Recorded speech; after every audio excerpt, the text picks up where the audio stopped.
Oh, there we go. It worked. Okay. Oh yeah, my thing just live streaming isn't available right now. Uh-oh, you got banned. Okay, I'm ready. You ready? Yeah. I think mine might be. Yeah, whatever. I'm not going to do the countdown. I think mine's already live. Okay. It says going live. Going live. Yeah, I'm live too. All right. Do you want to say something while I make sure this is actually working? Sure. Hello, everybody. Welcome to another episode of Tapcaf Transmissions, the only Star Wars podcast with two handsome Canadian men wearing greenish shirts. Mine's just gray, so something's off with my light. Is it or is it my monitor? Maybe. Either way, it's probably my fault. Either way, as interesting as that conversation is, welcome to Tapcaf Transmissions. Today we've got a very special episode. I decided I don't want to read. Don't want to? Is that what we're saying? Don't have time to. Can't. Okay. Can't. That's what I was. You really got to drill down to it. Yeah. So today we're going to do a question and answer video, or a question and answer stream rather. So we're streaming this live on my channel and on Corey's channel. If you guys want to ask questions, feel free. Do we have email questions to go through as well? Technically we don't. We had a few. Well, we have like one or two from earlier in the month. There aren't any super fresh ones. We did have a scam email that I can read if people would like. Yeah. Well, our first question comes out from Mrs. Doris Cedric from Switzerland. She says she's a widow to the late Philip Cedric, and she's now a new Christian convert suffering from long-time cancer of the breast and heart diseases. From all indications, according to my doctor, I will not last more than 6 months, and I'm willing to donate the sum of $1 million USD to the less privileged. My private email address, I'm not going to give that away on stream, but thank you, Doris, for reaching out. Sorry to hear that. I truly do consider myself one of the less privileged. But yeah, so the way this is going to work, now that we've gotten the email questions out of the way, we will take chat questions. Obviously, priority goes to super chat questions on Corey or myself stream. We'll go through for, I don't know, an hour or in a bit.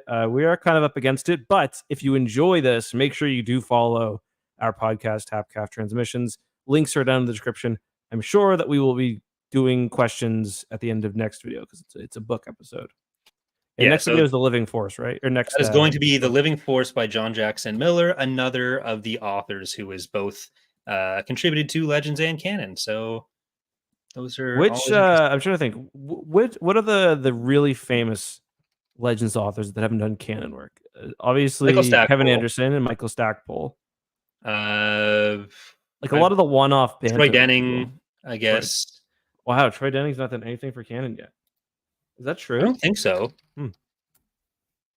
Wow. Because, I mean, he's been more busy with, like, Halo and stuff. I don't know that he had... You're making me question myself here. I don't think... Yeah, his last thing was Crucible in 2013. So... That's my Star Wars canon. Crucible and Crucible only. We do have our first donation from Theo Noble, who says, have y'all played Star Wars 5e, and how much more do I need to pay y'all to do it? Do you want to address this, Corey? Because you're... So, like, Star Wars 5th edition D&D stuff? Yeah. I mean, I've played, like, the D6 system, which I thought that was fine. I have played D&D, but my favorite Star Wars role-playing game system is the Fantasy Flight Games one. Like, the narrative dice in that, I think, are just really good. So, I don't know that I really want to try the D20 system more than I want to go back and just play more of the FFG system. But yeah, I agree. I mean, maybe they're asking about both. I've only done one game, and it was the FFG system. I really enjoyed it. You can actually find... We almost finished the campaign. Something came up. Very complicated.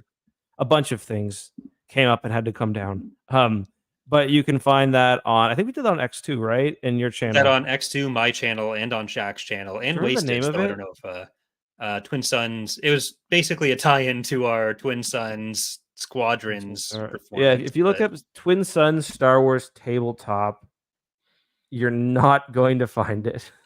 Like, I do want to get back to doing, like, I've never GM'd before, and I want to do a bunch of different campaigns if I can. So Yeah. I'm kind of thinking about getting back into that. But If you look up Star Wars Tabletop X2, you can find it there. Someone TKX. made a whole playlist of it, which is nice. And it was great. I had an amazing time. I'm like I said, I'm really eager to do it again. And yeah, maybe I was thinking I also kind of want to try just like a regular D&D campaign, maybe. Like But fantasy style, no Star Wars involved. yeah. So I don't know if you want to answer this one, but Next question. okay. Next question. Sorry, Marmar. Also, this one from Thomas. No, not yet. Someday. It'll happen. All right. Any And other bro, questions still from your working on chat we that. want to jump into first? No, go ahead. Choose one of yours. Maybe we'll alternate. All of my questions are about gooning, so maybe pick one of yours. Okay. This is a good one. Thundercube says, "What do you think Canon does better than Legends, and what does Legends do better than Canon?" That's a good question. Does that mean you're going to answer first? No, you answer first. All right. So I think it's hard to say like stories are better or worse in Legends or Canon on an individual basis, because that's always like which author's doing what. There's some of the best authors are in both. So I don't really think it's worth talking about like are stories better in Legends or Canon individually. But I think what Legends did better was within the context of the books, be able to do kind of whatever the series wanted there, because there wasn't this concern of like, oh, we need to worry about what's going to happen with Luke in other movies or in other shows or something. So they could have Han and Leia have kids. They could kill off Chewbacca, and they weren't going to get told like, no, you're just a book. You don't get to do that. Yeah.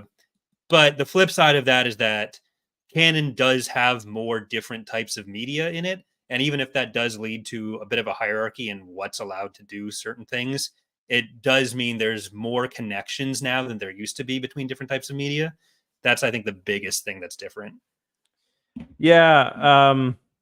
That was pretty much exactly what I was going to say. Like Canon or Legends had fewer of the what was that book that came out? Rise of the Resistance, or Resistance Reborn rather, books where like you could tell it was kind of just, yeah. I mean, maybe that's not true, because there were a lot of Clone Wars books which were like whatever, kind of just filled in, but had a lot more liberty with what they could do, obviously, like storytelling wise. Canon, I think, has what has Canon done better? Yeah, I guess the tie-in thing. Like it is pretty cool that like aspects of Canon are appearing in TV shows. Although I guess that's a bit of a cop-out in a way. But like if you look at I think just generally how much stuff connects to each other, like the connections that existed between Bad Batch, Kenobi, Jedi Fallen Order, and Survivor, and then some of those getting like more direct tie-in books. Mm-hmm. There were like you'd be lucky in the 90s to get, and early 2000s, to get characters from games just into books. Yep. And like Kyle Katarn is like one of the most important characters within Legends, but him showing up in books to actually be part of those stories doesn't happen until the post NJO period. Mm-hmm. So that's what, like 2005 or 6 was when he actually shows up in books that aren't just the Jedi Knight books or the Dark Forces book.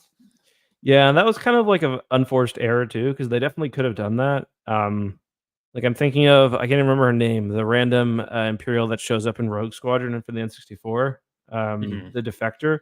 Like she could have been. I will say that it actually, that's kind of ironic that I say that, because books and comics actually were pretty good crossover wise. Like, and I say it's ironic because like the Rogue Squadron comics obviously tied into the books. In some cases, that's true, but it usually is when it's the same authors, right? Where like the Sean Jackson Miller stuff and like Kevin J. Anderson, I think, was involved in some of the comics as well. But like the biggest examples in the Star Wars, like the kind of like tentpole Legend series of like on the comic side, it's Dark Empire. On the book side, it's the Thrawn trilogy. And like that was pretty contentious on whether they like Zan didn't want to acknowledge that he was in the same universe as some of that stuff. It is kind of weird that, like, as a kid in the 90s and 2000s, you could play through most of the Star Wars video games and not ever hear about Thrawn. And, like, be a pretty big... You could be a pretty big Star Wars fan and not hear about Thrawn if you didn't read the books. And nowadays, if you're a pretty big Star Wars fan, you've heard of him from at least Ahsoka. Yeah. But we have a kind of related question from Clamburglar here. Unfortunately, I can only do the questions on my end, so sorry to ex-viewers, but for showing up on screen. But Clam is asking, what's the least amount of NJO content you would need to consume before reading Traitor to understand the story? Traitor? I'd read, like... Oh, that's a good question. I see, I'm really bad with the individual NJO books that kind of lead together to me. So yeah, obviously you want to read Vector Prime. Obviously you want to read Star by Star. I would just more aim to, like, you can skip, like, there are a ton of stories you can skip, but I'm trying to think what the big Jason and Traitor is so Jason. Yeah, like Traitor is so Jason focused that you can probably just do Vector Prime, Edge of Victory, I think it is. Just whichever one has Duro in it. Yeah, the one on Duro. Yeah. I think that's Edge of Victory 1 Edge of Victory.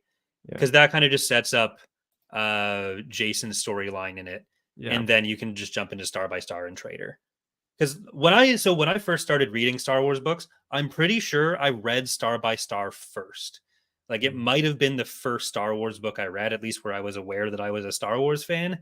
And I like, you don't know a lot of the specific context of what's going on, but it's like 7,000 pages of sibling angst. So, like, even if you just did Star by Star and Traitor, it's not like you're going to be completely lost.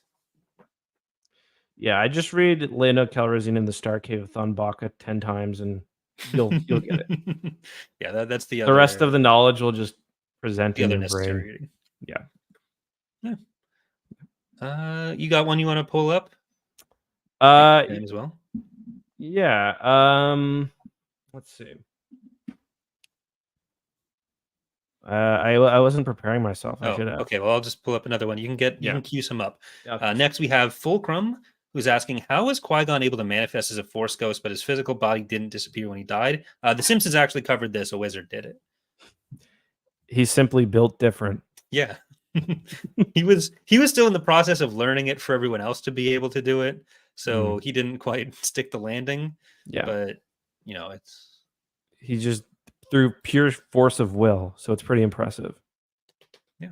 Yeah. There's like the Tales from the Mos Eisley Cantina story with two of the people, the Lamproid and Wolfman, where they end up as Force ghosts on Endor. Yeah, I remember that one. I forgot about that story completely. Aren't they also romantic with each other too? Yeah. Aren't they romantic with each other? Yeah. They bang. I'd pay to see that. Yeah, so here's kind of a good one. The real answer to the Fulcrums is we don't. So this is just a very short one. Following the Bad Batch finale, do you still think the Victory class is possible in canon? Well, for one, I think the Victory is in canon. Yeah. And it's kind of funny. I was reading, my son has like a Lego Star Wars book.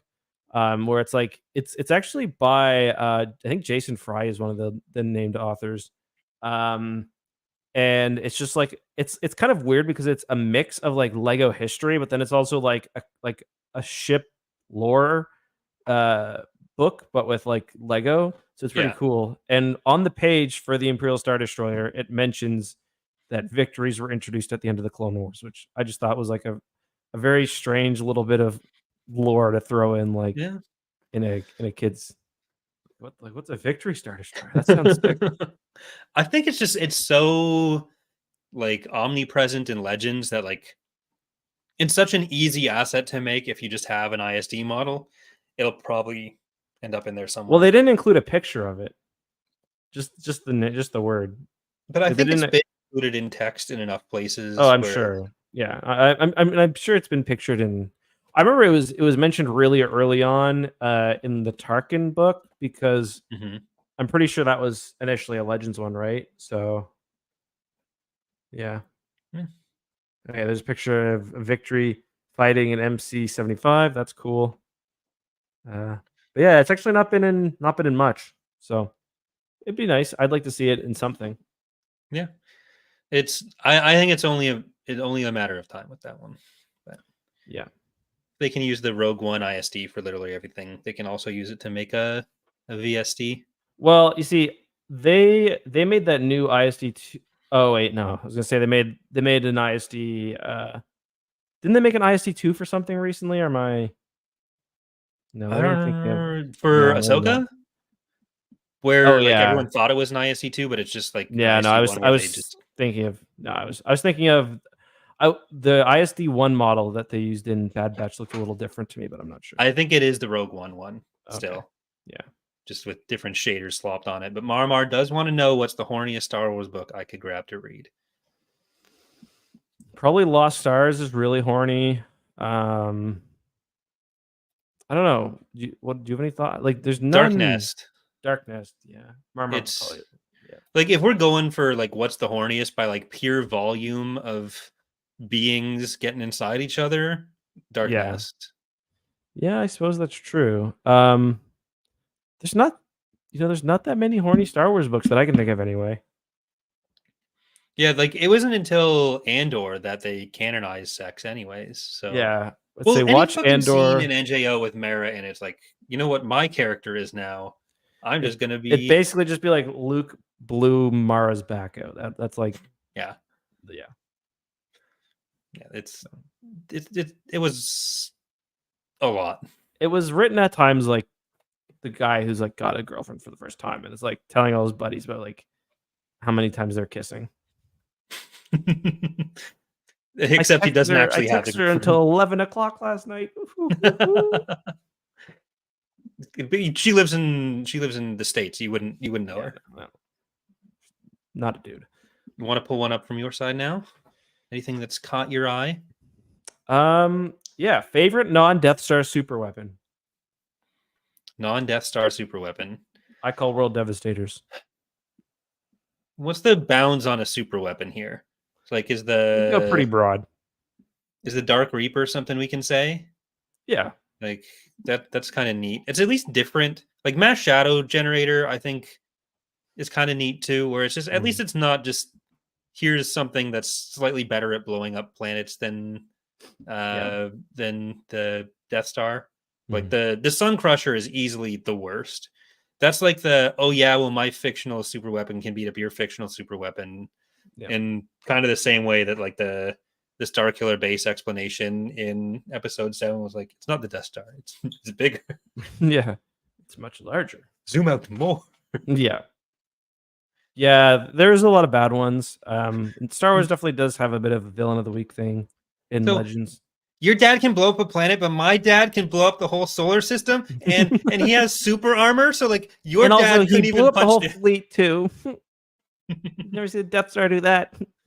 But also, it's not the guy who was flying my dad's fault because there was a Sith ghost inside him. He had the dog in him.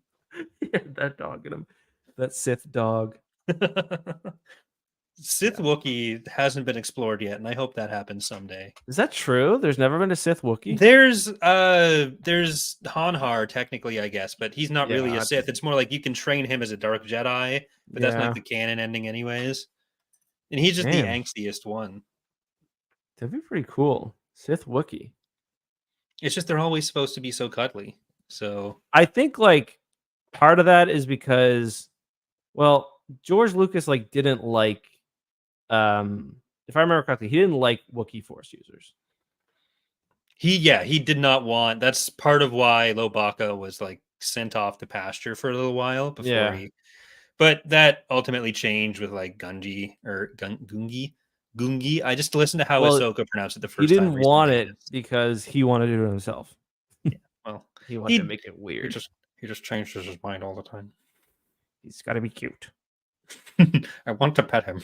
I have to want to pet him, or he's not on the show. I feel like George Lucas probably saw Wookiees as like almost Lord of the Rings style, like a noble race. Yeah, almost like the elves. So I don't think he would have been cool with that.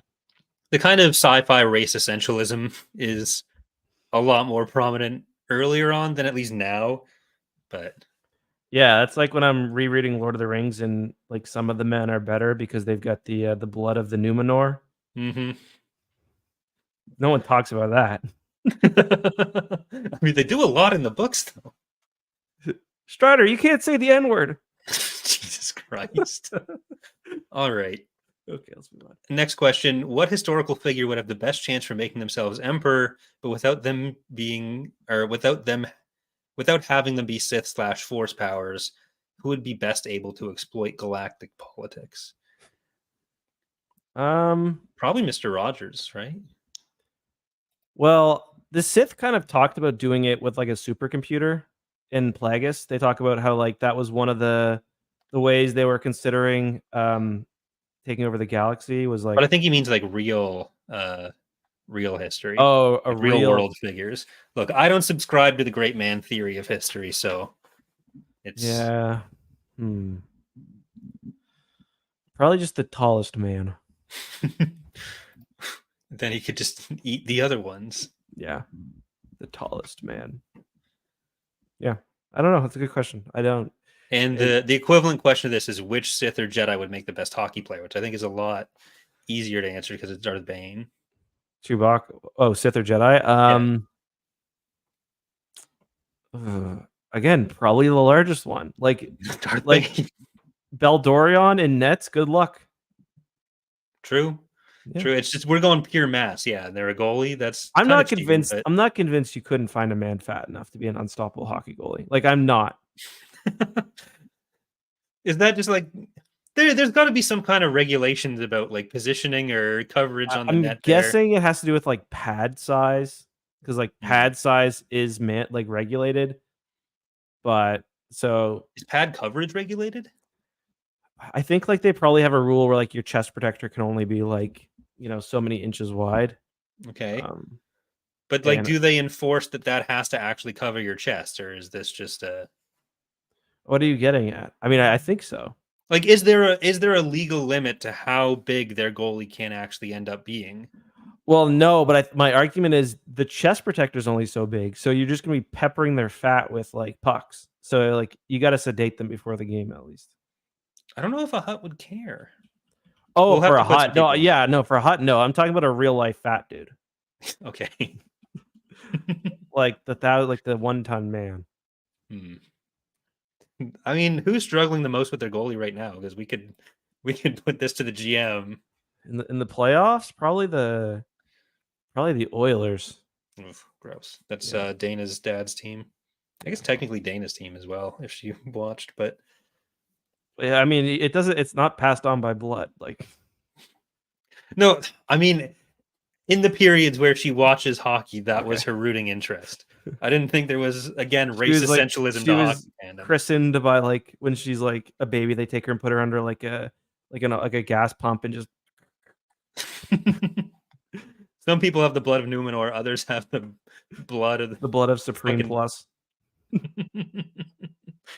Your father only washed you in unleaded Supreme. You got to stick with the unleaded. Lead poisoning, that fucks you up. But we are no longer talking about Star Wars. No. Any other questions from yours you want to get to next? Sure. Are you excited for the Acolyte? Yes. I am very excited for the Acolyte. The Acolyte was second to Andor in the list of shows that I was excited for when we started getting the blurbs for it. It looks like it's good.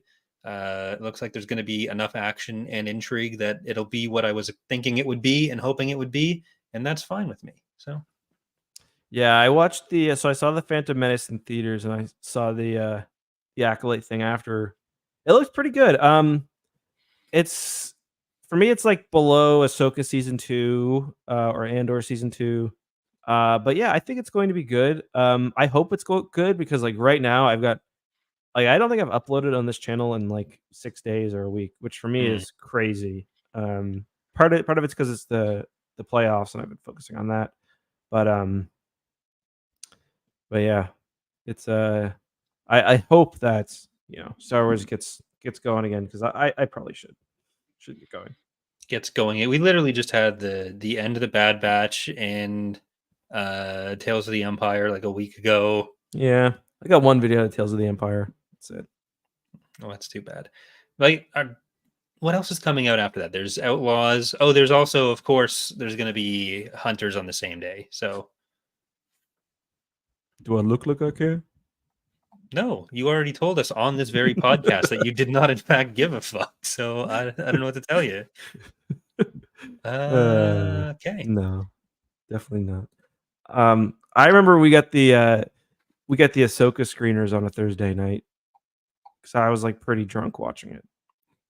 Yeah, I was gonna say something that we shouldn't say, but yeah, I was like, try not to break the NDA. Press start streaming. Someday.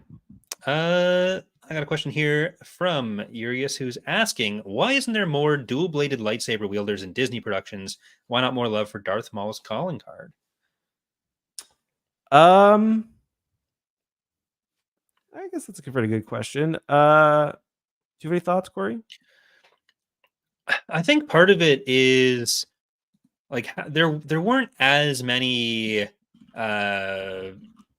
different lightsaber users in the sequel trilogy as in the prequels. Like you're dealing with 2 or 3 people, and Rey did end the trilogy with a double-bladed lightsaber. So I think we are about to get more of that out of Rey's movie because she's probably going to be using a lightsaber, and we know she has that one. So there should at least be something there. But like we've had some Darth Maul, we've had even though he gets reverted back to a single blade in a lot of situations with the Darksaber, but like I think part of it is just amount of media there and trying to evoke more of the feeling of like the OT is what JJ was trying to do, where like A New Hope was such a big reference for him that he was the one who set up what Kylo Rey's lightsaber is not double bladed, by the way. Her new isn't one. it? No. Isn't it double bladed? Yeah, I guess it's the Dark Ray that has it. Yeah. Is it not double bladed yellow? No, like the double bladed red. It's only one. That sucks. Because her red one it's weird. It like flips out. Yeah, because that is double bladed. Yeah, that's like double bladed even in like single bladed mode. Because not in single, but because it like remember. I don't think is the second one on when it's. I haven't watched Rise of Skywalker in I don't know 5 or 6 years. I'm just at that point I'm already seething about the Star Destroyer, so I don't know. Yeah. Man, I would like that movie honestly so much more if it simply were not for the fucking Zeiston. Oh yeah, my idea was like I would have loved if the fleet was like decrepit and old like him, like just like shards of rock, basically. Seriously, like if it looked like it was just like pulled out of the ground, like a bunch of Sith interdictors and supremacies get floated up. And Petroglyph's dream is back. Yeah, exactly. Looking like the what is it? The Nagai or the Faroon from the Star Wars Marvel comics, that fleet. You ever see that one? Just like the weird shapes. No, the Nagai, the ones that are just like weird lines. I've had to have that image saved for a while because like, is this a thing we're actually making for Dawn's Revenge or not? Oh, are you gonna have a invasion event for them? Yeah, like the Toph, one of the modelers made a kind of joke interpretation of the Merryweather, and like the Nagai and Toph as kind of invasion factions or just like independent groups around the map that we can because like it's a thing. They're not in now though, are they? No. Okay. Because that'd be a video you can just put out on X2. Well, like no, views. I had a series going on X2 for Empire War, and then Charlie just lost the video file. So did you delete the files after you sent them to him?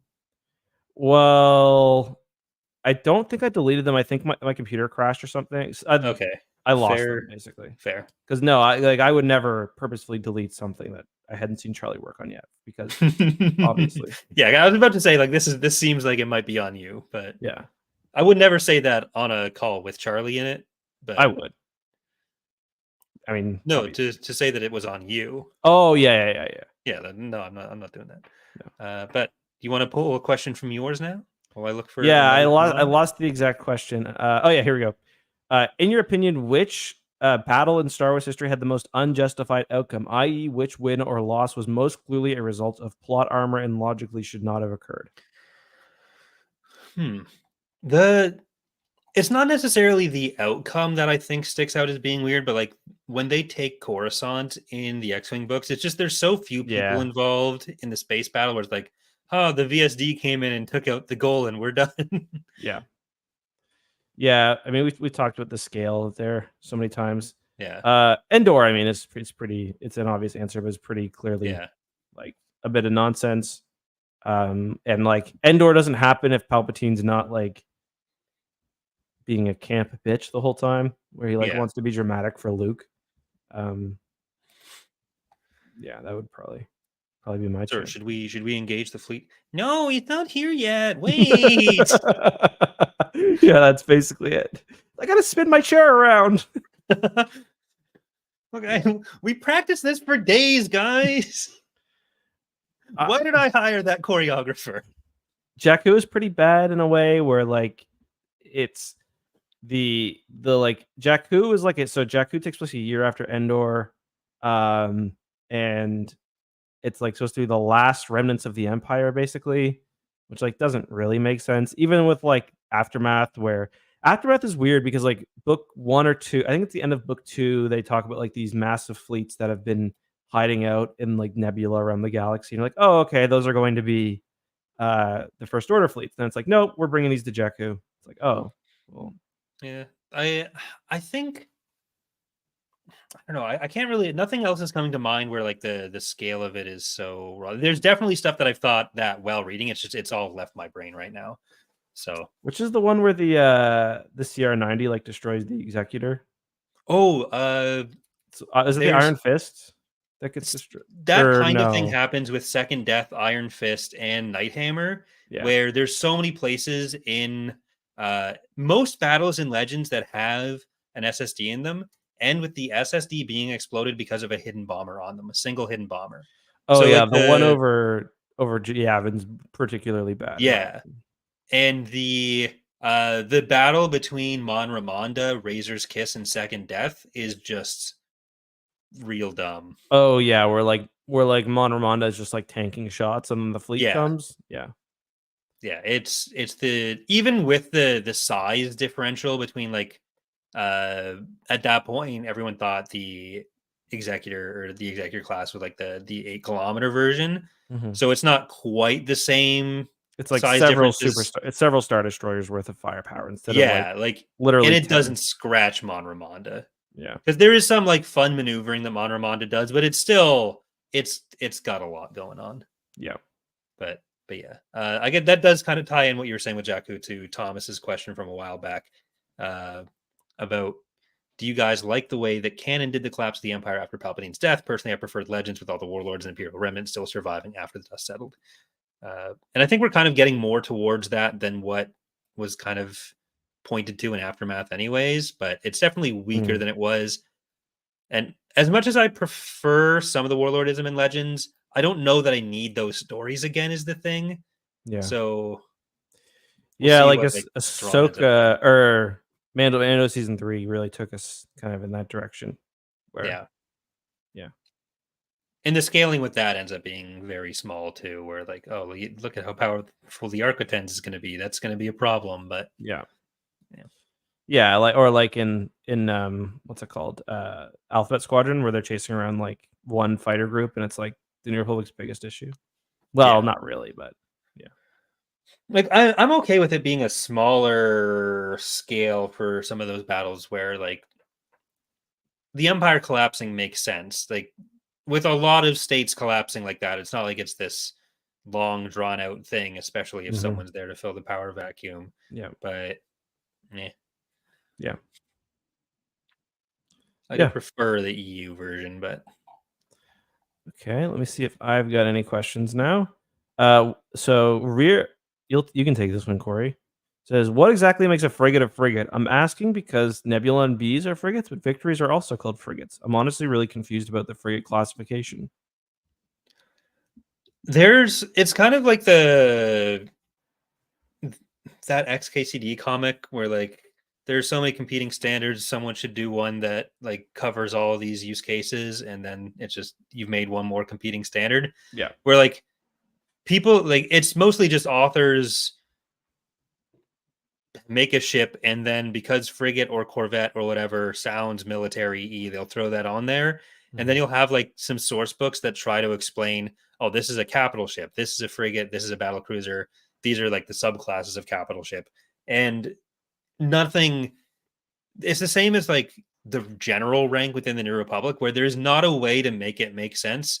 And you can, like, if you want to just try to find something that works-ish for headcanon purposes, go for it.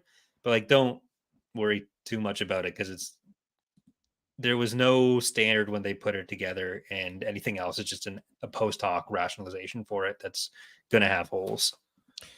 Yeah. Like with the Alliance, or with like the New Republic or the Rebel Alliance, or even like the Confederacy, you can say, oh, well, also not only what you said is true, but also all of these different sub factions have their own naming system. Like, oh, the Mon Calamari call everything a frigate that's this size, or the Trade Federation call everything a frigate this size. But also keep in mind with the Victory, the Victory Star Destroyer, I don't think is ever called a frigate, but there is a Victory class frigate, which is something different. And also Home 1 used to be called the Headquarters frigate. So yeah, so it exists. But we have a question here about Darth Talon's backstory and how would it be different between the comics and the movies. It would have not, like, there would have been no similarities other than here's a Twi'lek that George thought was hot and that he named Darth Talon. Like, yeah, there's no backstory similarities that would have been brought into the plot, especially because like that movie, if George made his sequel trilogy and if it had been the version that included like Darth Talon as Darth Maul's apprentice, it would have been set around the time of like Dark Nest, I think. Yeah. And like it was not going to be, oh, look at these EU thing, look at this part of the EU timeline that's now in the universe. It was just going to be George saw some things he thought were cool and maybe those would come in, but it'd be the exact same situation as like all the scrambling with anything that had been said about the Clone Wars around the prequels, where George was not going to care about that. Yeah, for sure. I had another question, but I just clicked away.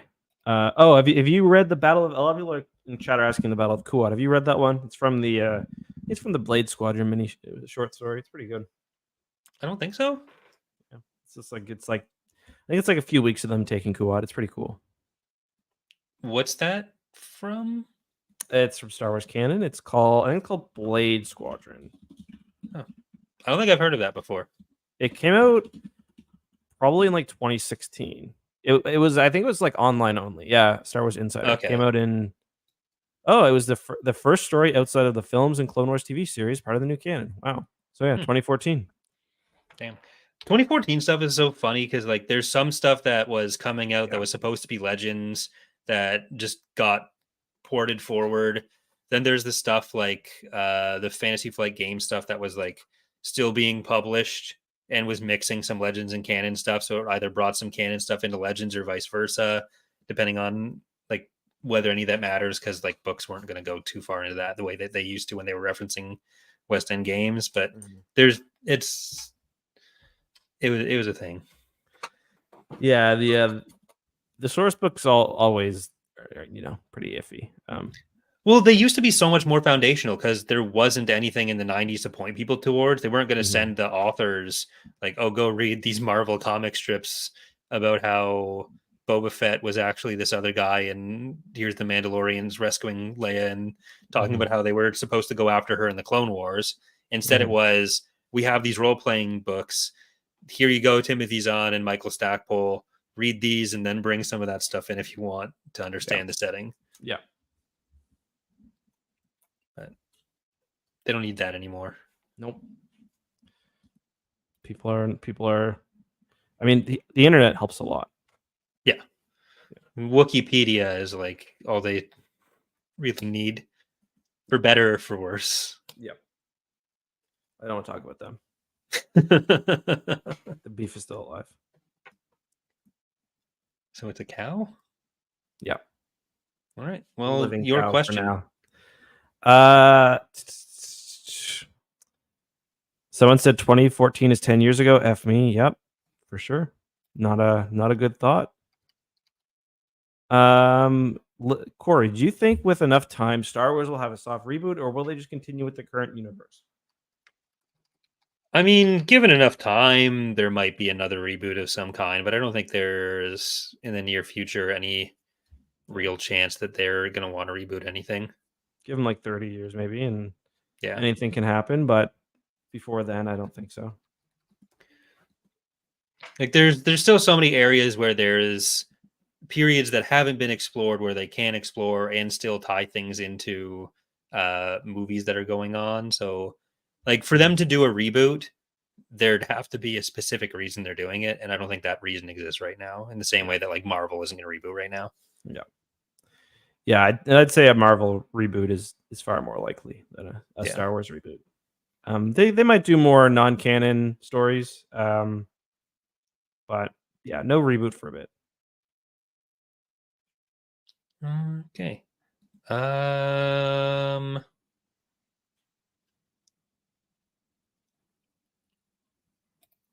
Mama says, "Is it true you two hate each other?" Yes, absolutely. Do you think we'll ever see any more Delta Squad in canon, since the Bad Batch is basically the more well-known equivalent?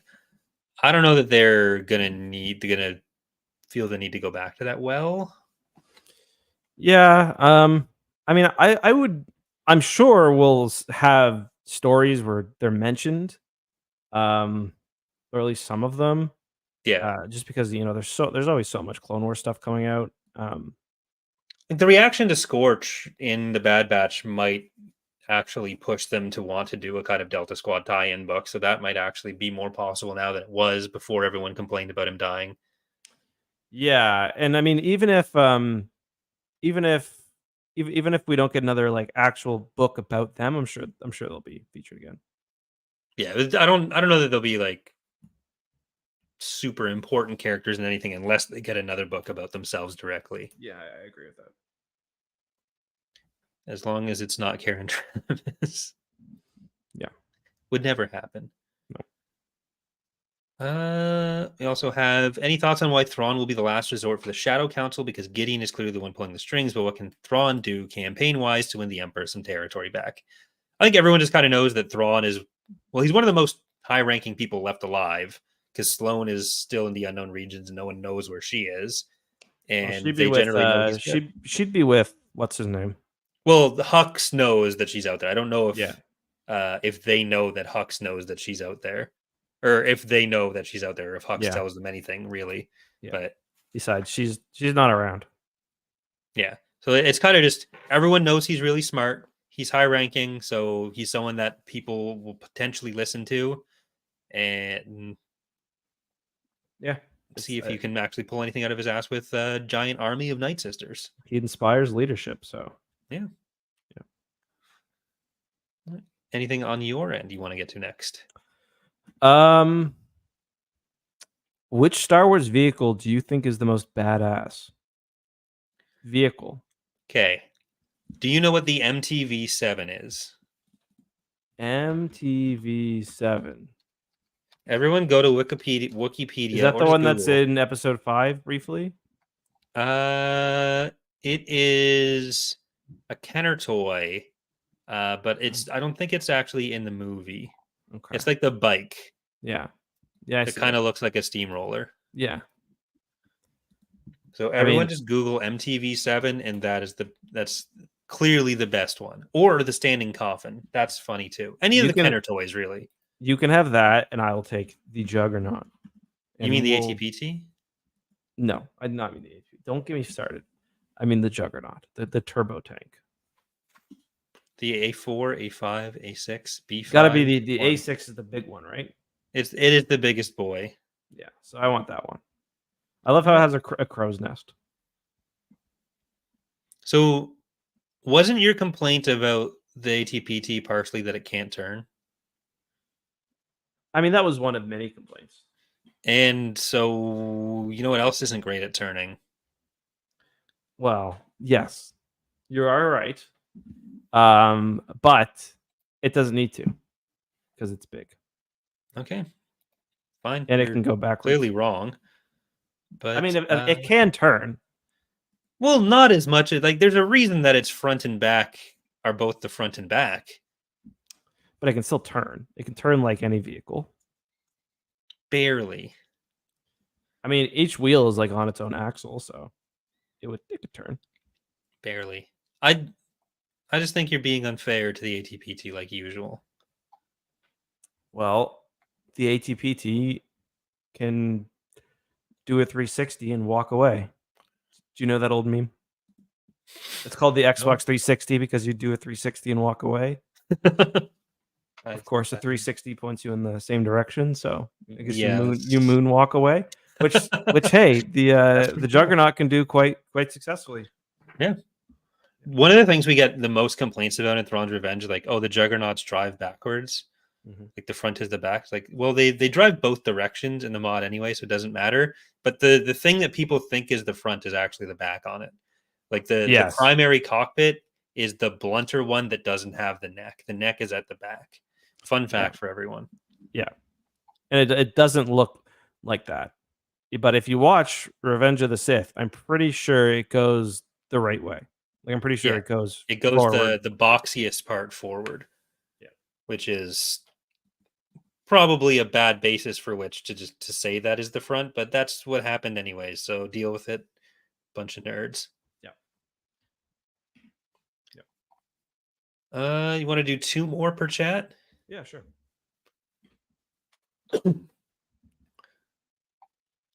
Whose turn is it? Mine or yours? Well, which Infinity story is your favorite, and which one would you want to see continued? I don't think any of them need to be continued. Like they all tell pretty open and shut stories. Like that's kind of the beauty of them, where it's like one small change and then it kind of completes the story. I don't think there's any that I would personally am dying to see continued. I guess maybe the one where Darth Vader turns back to the good side. I guess they technically haven't. Palpatine is still out there from what I remember. So maybe that one, I guess. I don't know if it counts, but Ronin? Yeah, I'd say that counts. We get like Ronin 2. I like that. Yeah. Just which one did I get? Because there's been like 2 or 3 different versions of that now. There's like the Ronin comic, right? I think it's a comic. Well, there's the book, the actual like the Ronin, and then there's something else. I think it's a comic, and it's not the same story as the book. There was a comic as well, but there's also like the Visions thing that it introduced to it. But I like the book a lot, so I would. I don't know if the comic follows the. I'm pretty sure it doesn't follow the book. But I think it might follow the show. Well, then that just means that I'm even more justified in wanting another Ronin to follow it up, another book. Yeah. Okay, so how is Pelion still working for Thrawn when there's no contact with the Grand Admiral for a whole decade? Well, I don't think we know for sure there's no contact. There probably wasn't, but I'm guessing that based on what we've seen now in Tales of the Jedi, that they were probably preparing for something like this. Or Tales of the Empire. And that was the thing. I think we talked about it enough last week with our Tales of the Empire discussion, but like all the complaints about like, oh, well, Pelion didn't know, like this is a retcon of Pelion or of Thrawn treason, where it wasn't, and you need to be able to explain them having a relationship that goes back far enough for Pelion to care about Thrawn coming back or not, instead of them having met 5 minutes before anyway. So it's possible that Thrawn was like sending out some force messages with the Night Sisters, and maybe Morgan contacted Pelion because now we know they knew each other. So it would make sense that there's some contact there as well. My final question, I think we are oops, I meant this one. Same person. Do you think with Luke it's possible Ahsoka was involved helping to build the new academy? I mean, she was definitely around, so yeah, like she was there when we saw them physically building it, but I don't think she was involved in like teaching much. Maybe like a guest lecture. Maybe like Mara, kind of like how Mara is, and Mara and Corrin both deciding they want to just come by for a bit, shit talk Luke, and leave. Yeah. Yeah, except it's a little different, I guess, because she's older. But yeah.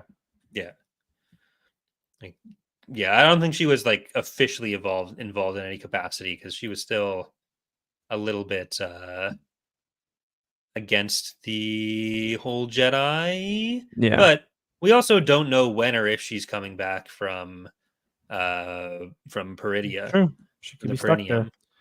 Also, we don't really know what Luke's Jedi Order looked like because maybe he kind of solved many of the issues she had. Maybe, especially if she was in a position to do something. But like, if she never comes back from Perineum, then she's in the asshole of the galaxy.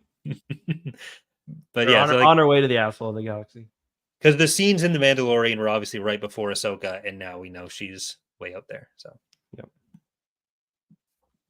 All right, we get one more from Mr. X chat.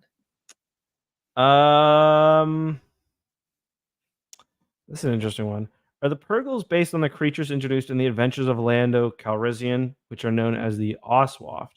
I definitely see some similarities between the Oswaft and the Purgle.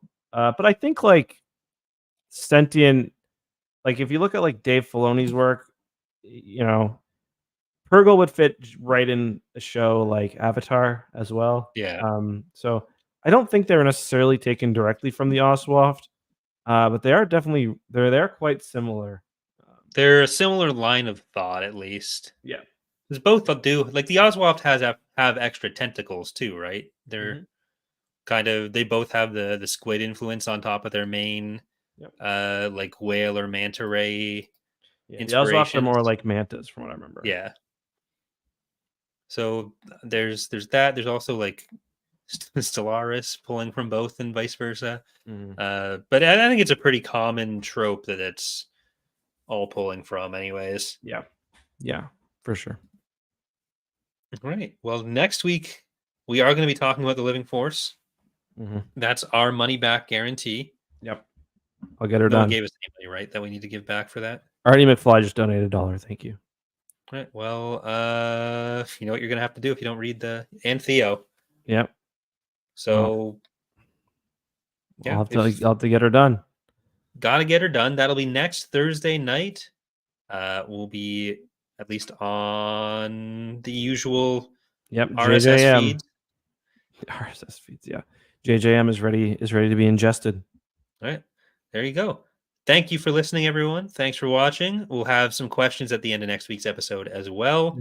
Tonight on youtube.com/ECKSTOO, there'll be some, I don't even know what we're doing. We're discussing Charlie getting evicted some more. Yeah. But drink some beers. Tell some stories. Right. Okay. Where she goes.